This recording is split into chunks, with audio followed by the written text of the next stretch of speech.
Here it is. It's my Purple Rain review. We are reviewing Purple Rain, Prince's most important album, basically. Now, before I start, I'm only going to review the 9 songs of the album and the 4 B-sides. Briefly, the 9 songs in detail, mainly because I reviewed Purple Rain Deluxe 2 years ago. And I remember back then I said that, I basically dismissed the original recording of the album very quickly and said I'll review Purple Rain at a later date. Well, this is a later date. Pretty much now, you've got the original tape and CD, which is the original album with the 9 songs on it and the funny lettering. Okay, and here we've got the, this is the original booklet, basically, or CD booklet anyway. I don't know if this has been changed in the interim. So Purple Rain, let me talk about it. Purple Rain is by far Prince's most well-known album. As we've heard in the last videos, it sold something like 20 million copies. When you mention Prince to most people, apart from them saying, oh, isn't he gay? The next thing they'll say, oh, I really love Purple Rain, pretty much. So it's the very most well-known. I know this is a Let's Go Crazy single, but it's pretty much the same image. You've got Apollonia in the back there, Prince on his badass motorcycle. And Purple Rain is a very good album. I will say that straight off. It's a great album, but it's not my favourite. I'd still put several albums above it, notably Sign of the Times, 1999, Love Sexy, Dirty Mind, Parade, and also a couple of others, but it's still a really good album. It's easily Prince's most rocked out album. It definitely had the biggest crossover appeal of any Prince album with a lot, basically. There's a lot more rock guitar on this, a lot less sex and funk, and it's just, well, the interesting thing about this album too is that it was actually, the bulk of it was actually recorded in August 1983. Basically, when you listen to the album, the first 6 songs are pretty much set out as the movie Purple Rain goes. So basically, Let's Go Crazy is when everything's happy at the start. Take Me With You is when Prince meets Apollonia. The Beautiful Ones is basically him driving around on stage while Morris is taking Apollonia out for a date. Computer Blue and Darling Nikki are pretty much played together at the Nader. When Doves Cry is the part where he's driving around on his motorcycle after he bitch-slapped Apollonia. And he sees his mother on the sidewalk. And then finally, the last 3 songs all appear at the end of the movie, but they're in a different sequence. So Prince gets on stage and he plays Purple Rain first. Then he goes into basically I Would Die For You, and then Baby I'm a Star ends the movie. That's the part where he jacks off his guitar, basically. Now, so that's how it goes. So pretty much the sequencing of the album very much flows along the movie. Now, dates of the songs, basically all of the songs from track 4 ones, that's Computer Blue all the way down to Purple Rain, date from August of 1983. As we know, basically, I think the last 3 cuts, as you know, the last 3 Purple Rain cuts all date from that famous show on the 3rd of August 1983. Prince did a bit of tweaking to them. Actually, in fact, in the Dwayne Tudor book, Prince spent 12 days basically modifying I Would Die For You, putting overdubs and all this other shit on it. And at the same time, he was recording gems like, We Can Fuck, Erotic City, and She's Always In My Hair. And so anyway, the other funny thing too is that Take Me With You dates from January 1984, because as you know, Prince did not even meet Apollonia till November 1983, and he also had her in the studio doing all the Apollonia 6 stuff. Let's Go Crazy is only very slightly later. It was taped in October of 1983, I believe, and it was rehearsed in time for the Purple Rain movie. And I think Computer Blue might also date from September. Oh no, The Beautiful Ones dates from September or October of 83. Again, it was recorded all over the place. Basically, I think Darling Nikki was recorded at his home studio. Let's Go Crazy at St. Louis Park. The rest was at Sunset Sound, except for the last 3 cuts, which were all basically the live mix from that show at First Avenue. And the one that stands out though is When Doves Cry is the latest song on the album. Basically, the original configurations of Purple Rain had Wednesday, which was the Jill Jones song, and also Father's Song, which appeared on this, but we haven't heard Wednesday. Wednesday is apparently a ballad sung by Jill Jones. It's quite depressing. It's about suicide and things, and that was probably why it never stayed on the chart. Stayed on the album. And in March '84, basically those 2 songs were knocked off in place for Take Me With You, and When Doves Cry was taped in March '84. It's the same situation as an album earlier, where they heard the mix of the original 1999 album, said, look, Prince, this is great, we need one more song. Prince gave them 1999. In this case, he gave them When Doves Cry, and it caused a bit of a riot because there was no bass on it, as you all know. So that's basically the background. I'm not going to spend ages and ages talking about how it came together, because Purple Rain is the type of thing made of legends. It's by far the most well-known album. Just about any book on Prince will have a big section about Purple Rain. Like this one's an excellent one for a start. It's easily my favourite book, and it's long out of print. I bought this in 2009. This is DMSR, And so we move right along. Okay, the main song the album starts off with Let's Go Crazy, which is, as you know, is a song basically. And Let's Go Crazy was #1 hit. It's a very upbeat song. It's also a really great song. And what's great about it is when you listen to Purple Rain on, the first things that come to light is Prince speaking in a similar monotone like he did on 1999. He goes, "Dearly beloved, we are gathered here this day to get to this thing called life. Electric word life, that means forever and that's a mighty long time, but I'm here to tell you, there's something else, the afterworld. A world where everything happens, you can always see the sun, day or night. So when you call up that shrink in Beverly Hills, you know the one, doctor, everything's gonna be alright. Sing one more time for life, cause save you for the afterlife, baby, because in this life, things are much harder than the afterworld. In this life, you're on your own. Dun, dun, dun, dun, dun. And it's great rock guitars all the way through. And if the elevator tries to break you down, go crazy, punch the outdoor. Dun, dun, dun. Ow! It's just an amazing song. Lots of guitar. I mean, Prince is just blazing. And again, that's why White was such a hit with White Audiences, because there is a lot of rock guitar in this album. And Let's Go Crazy is basically, again, like 1999, it's a song basically about Bop Against the Bomb. It's like, you know, the world's going in, let's just have this big-ass party, you know, because, you know, we're all going to die, and when we do, what's it all for? You know, can't live now, you know, he talks about nothing's going to let the elevator break us down. Oh, no, let's go crazy, let's go nuts, look for the purple banana, one of my favourite lyrics in a Prince song. It's just a really joyous, you know, upbeat, you know, very rock-fueled, but very funky number. It's easily one of his most positive songs I've ever heard. I mean, it's just a great song, great way to start an album. It's easy to see why the song is a massive hit. And then, of course, you've got the edited version only appears on the Purple Rain album. Of course, on this 12-inch single, we've got the full version, which, like I mentioned in the chart video, is where Prince, you know, starts doing a guitar riff and he jumps on the organ and piano and he does a part where he goes, yeah, yeah, yeah. So I've got something in my throat today. And then there's some more guitar striping, and it's just amazing. Then at the end of the song, you hear this incredible guitar part, and it's just dun, dun, dun, dun, dun, dun, and then you hear the drums in the background go, and then you go, take it away, dun. And I'm like, wow. I mean, it's hard to follow a song like that.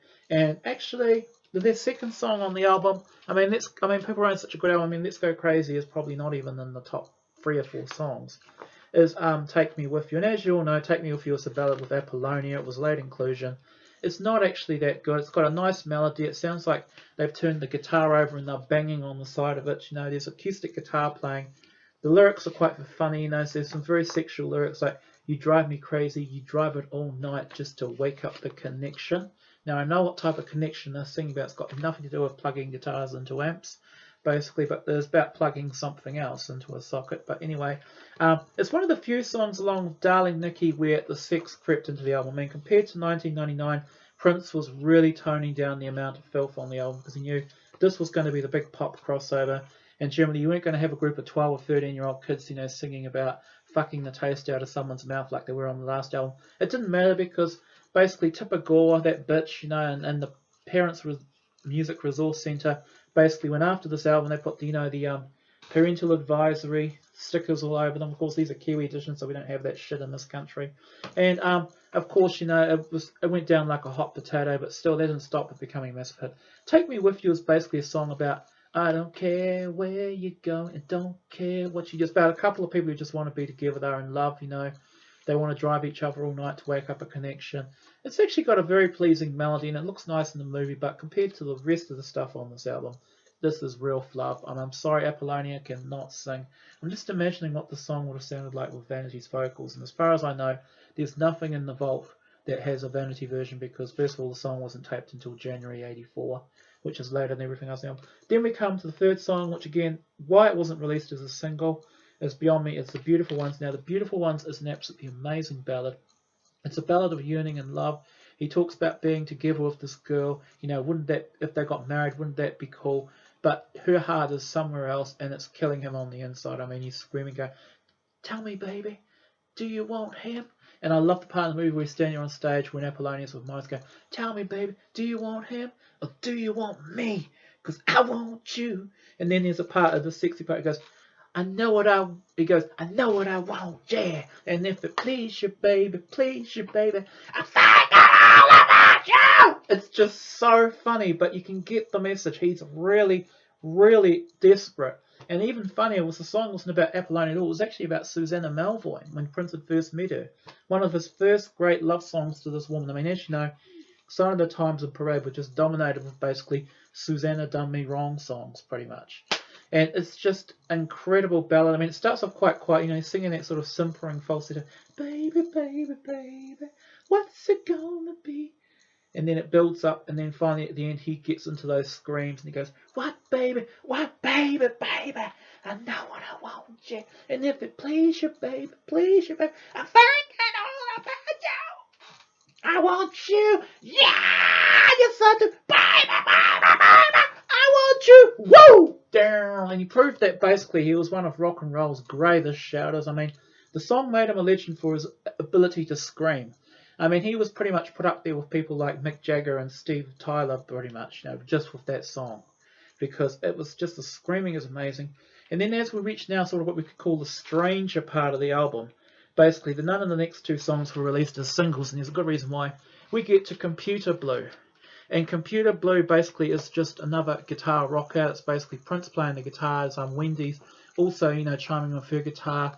As you've seen on Purple Rain, it's very strange where there's a part where, you know, Prince is playing a guitar and Wendy's on her knees, kind of like, you know, licking the guitar like it's something other than the guitar.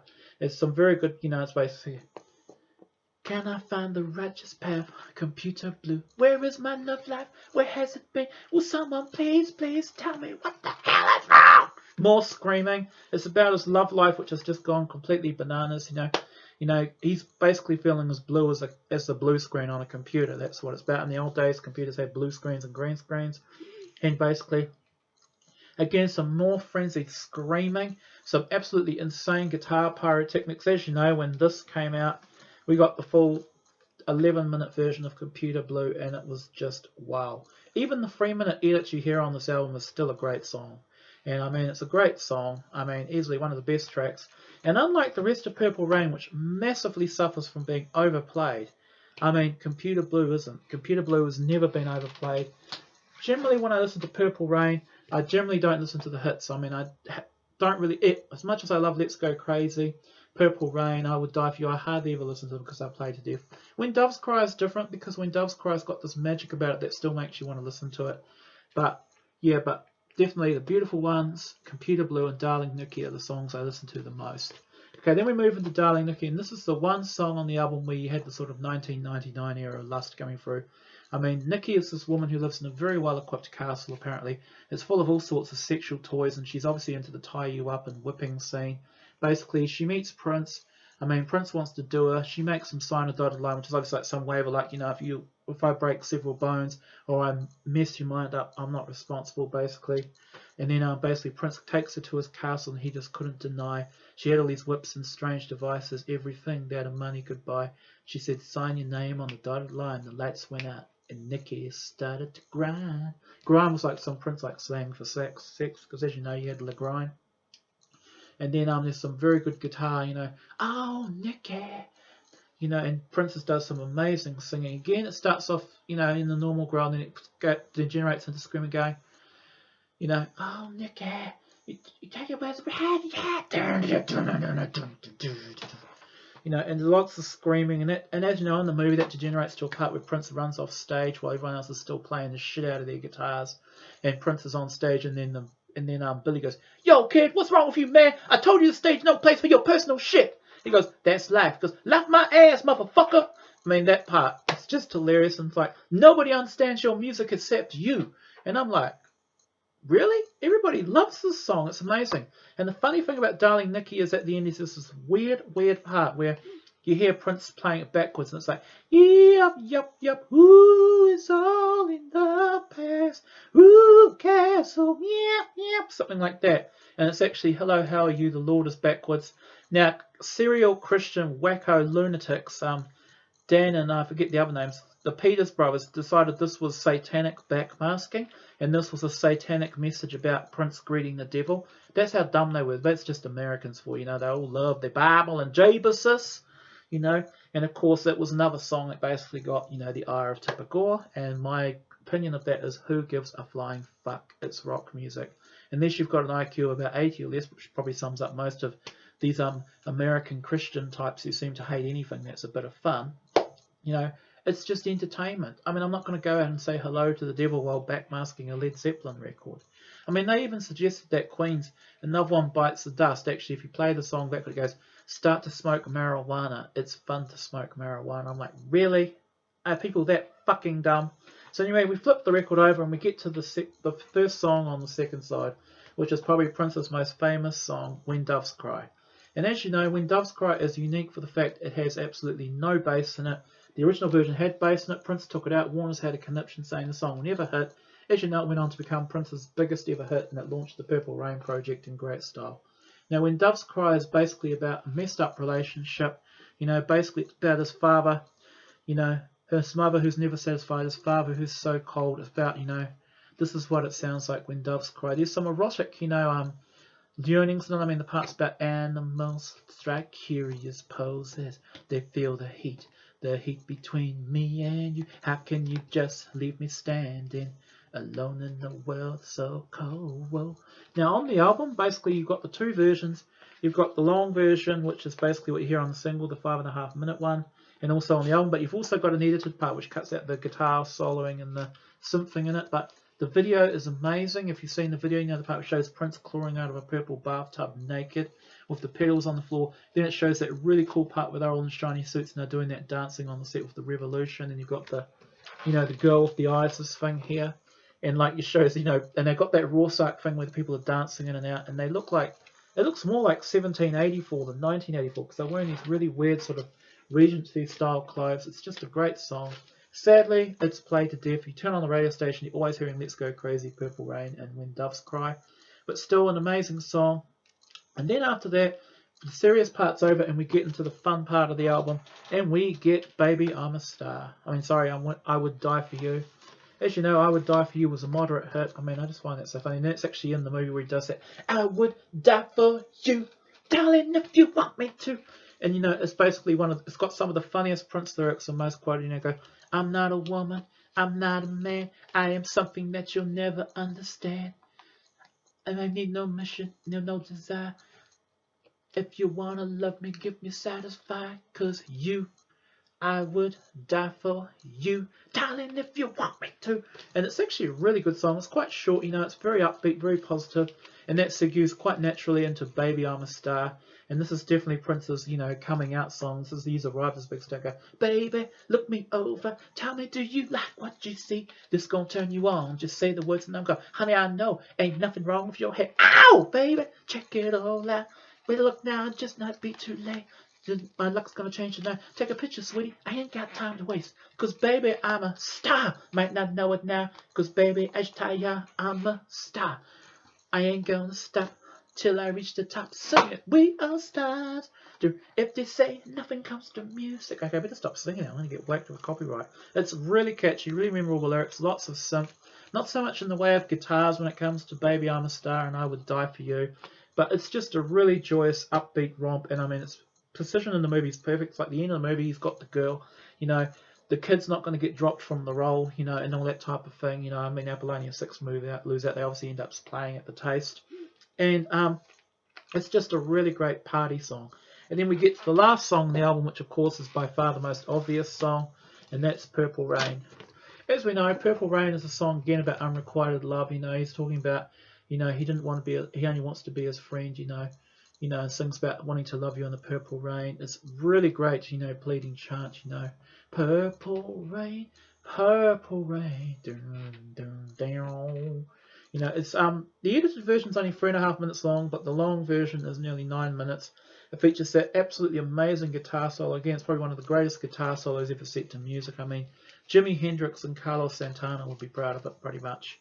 I mean, it just proved that Prince is probably one of the greatest guitar players of all time. And also what adds more cream to this song, besides Prince's singing, which is just beyond amazing, is you've got Novi Novog and Susie Katayama and David Coleman playing the stringed instruments in the background. And you've got those violins and all the orchestral stuff coming in at the end of the song, which is just amazing.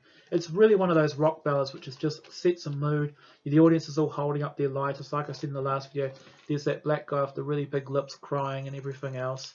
I'm sorry, that's just I notice things like that. It's not racist. I just seem to pick up on people's features all the time, you know. And it's very emotional. That guy looks very emotional, and that's why I singled him out. You know how when people get emotional, like their lips come out, like in the part of Purple Rain where Prince is talking to his hand puppet going, you don't need them, it's just me you need, and then Prince's bottom lip drops when he looks at him, that type of thing. People use lips for emotion, basically. They are very emotional organs.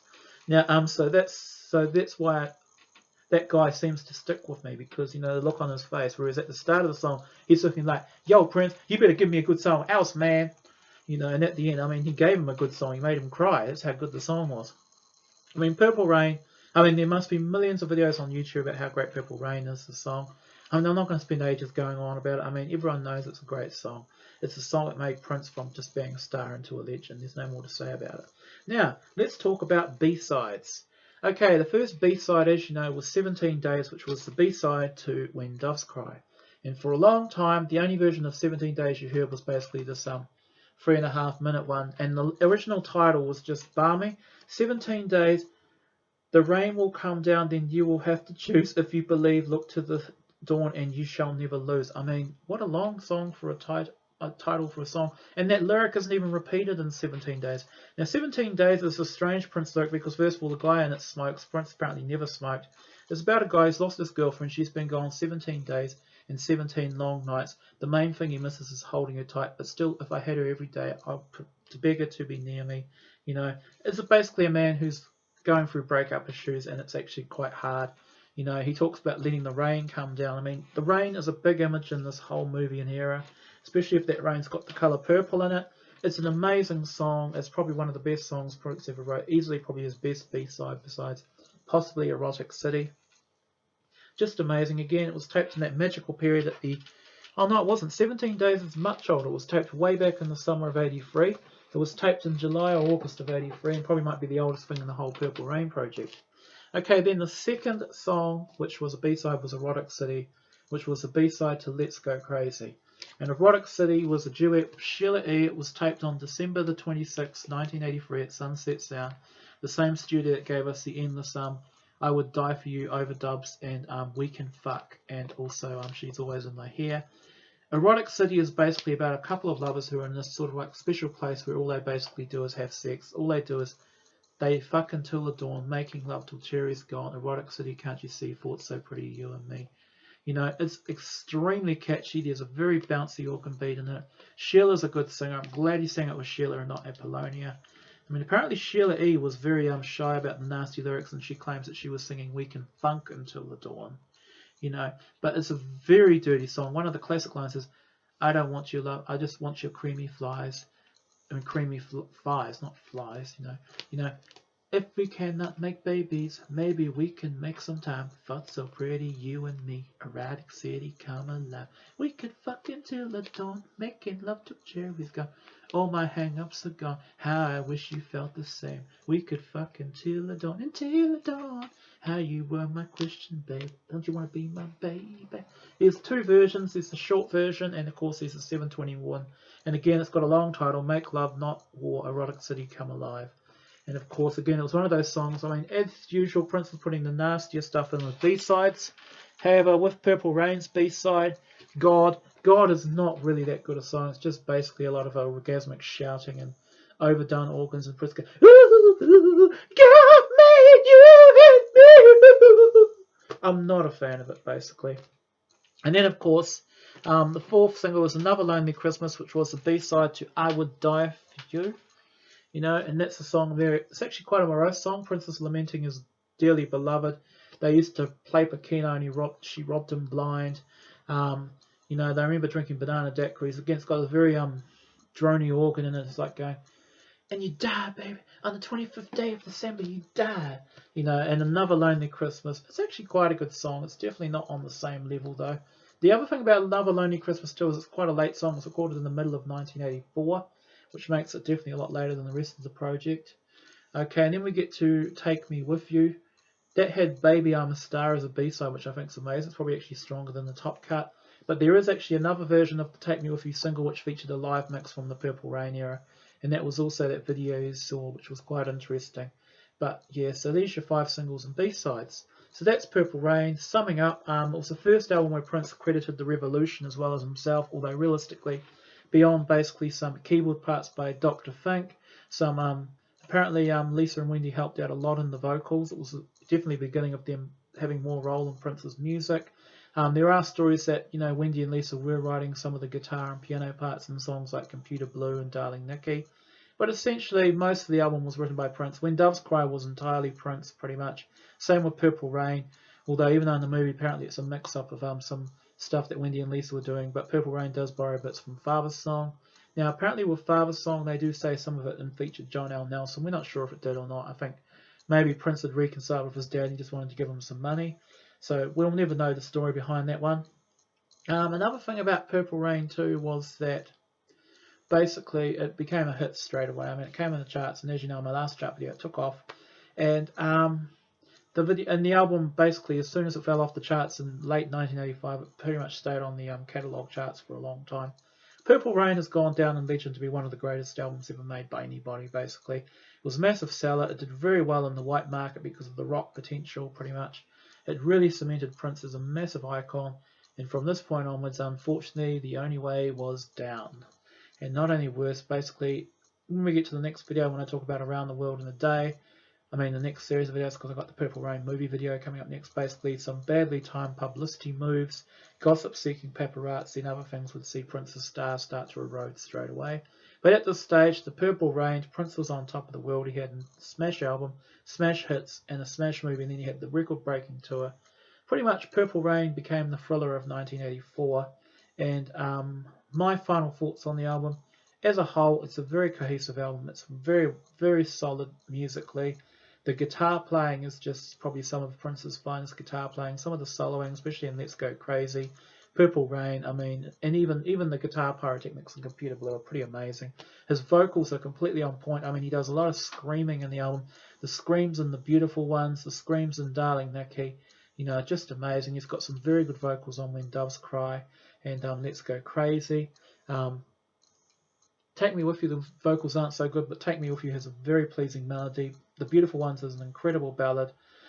Basically, Let's Go Crazy and Baby I'm a Star and also I Would Die For You are amazing upbeat party songs. The whole thing is just cohesively excellent. The only thing this album really lacks is just some of the quirkiness you find on his later albums. Like, there's no weird stuff like Strange Relationship or If I Was Your Girlfriend. Purple Rain plays it really straight. It's straight ahead, basically, motor car, meat and potatoes, rock and roll music with a bit of funk edge added into it. What it proved was basically Prince could play rock and roll music as good as Springsteen, Bob Seger, all those cats, basically. And a lot of those artists actually really dug Purple Rain. They just thought it was amazing.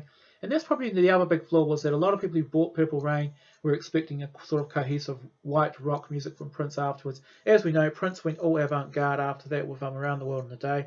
Around the World in a Day suffered a lot of backlash. I mean, of course, all the true fans, we all love it. It's not as strong as Parade or Sign. It's still a bloody good album, though. But the main thing was that it really did set Prince up and threw him into a bit of a template as a sort of predictable rock music maker. Basically, I said before, I'd given it Purple Rain a mark. I actually sat down and marked it, and I think I gave it a score of about 94 or 95 out of 100. It did really, really well. But overall, even though it scored very highly, and actually as far as marking the albums go, it got second, only behind Sign of the Times. For personal preferences, I would still listen to 1999, Parade, and Love Sexy over it, and maybe on a bad day, even Dirty Mind too. But it's definitely in 5th or 6th place. It's just a wee bit better than the Gold Experience overall. Because, and in a lot of ways, talking about the Gold Experience, in a lot of ways, that really is the Purple Rain of the 90s. Because, again, it's a straight-ahead rock sound. But Purple Rain is easily one of Prince's most important albums. I cannot write it off, and I don't think anyone else can either. And that's my review, and I want to thank you all for it. The next video will be the Purple Rain movie review, and that should be a lot of fun. So tell your friends. Hopefully this album will go on to be a big viral hit, because the 2 chart videos are pretty much tanked.